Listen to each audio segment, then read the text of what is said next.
এখন তোমার মধ্যে আরেকটা জীবন আছে।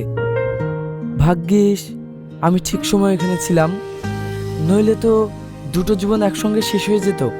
কেন বাঁচিয়েছো আমাকে? আমি মরে গেলেই ভালো হতো। আমি মরতে চাই। কিন্তু চুপ করো, বেরিয়ে যাও এখান থেকে। আরে বললাম তো বেরিয়ে যাও। যাও এখান থেকে, বেরিয়ে যাও বলছি।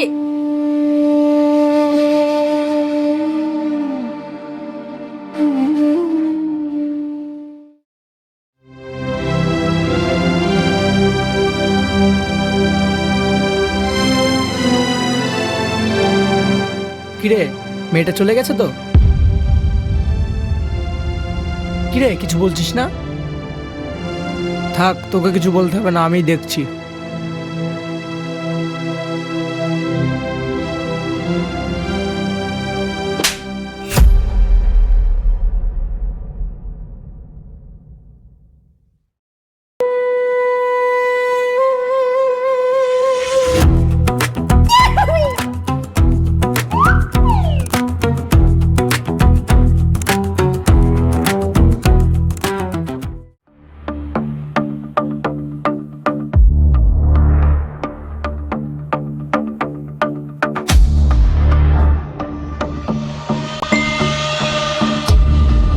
দেখো, তোমার এই রাগ আমাদেরকে দেখেও না, কারণ তোমার কি হলো না হলো তাতে আমাদের কিছু আসে যায় না।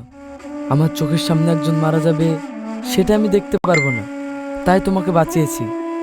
আমি কি তোমাকে বলেছিলাম আমাকে বাঁচাতে? না, আমি সেটা বলিনি, কিন্তু এখন তুমি মরতে চাইলে মরতে পারো, আমি আর বাঁচাবো না। কিন্তু তুমি মরার আগে তুমি একবার তোমার পেটের বাচ্চার কথা ভাবো। তুমি যদি মরে যাও, তোমার জীবনটা তো শেষ হয়ে যাবেই, তার সাথে সাথে ওর জীবনটাও নষ্ট হয়ে যাবে। শেষ হয়ে যায় যাক, ওর জন্য তো এসব কিছু। কি? ওর জন্য সবকিছু হয়েছে মানে? সেটা তোমাকে কেন বলবো? তুমি কে? আমি কেউ না, কিন্তু আমি তো তোমার জীবন বাঁচিয়েছি, তোমার উপকার করেছি। কি উপকার? তুমি আমার জীবন বাঁচিয়ে আমার আরো ক্ষতি করেছো। আচ্ছা, ক্ষতি করেছি, তবুও বলো তোমার কি হয়েছে? আমি শুনে যদি কিছু সাহায্য করতে পারি। তুমি আবার কি সাহায্য করবে? আরে বলোই না, বললে তো কোনো সমস্যা নেই। ঠিক আছে, শোনো তাহলে। জানো রিনা, তোমাকে পেয়ে আমি খুব হ্যাপি। সত্যি?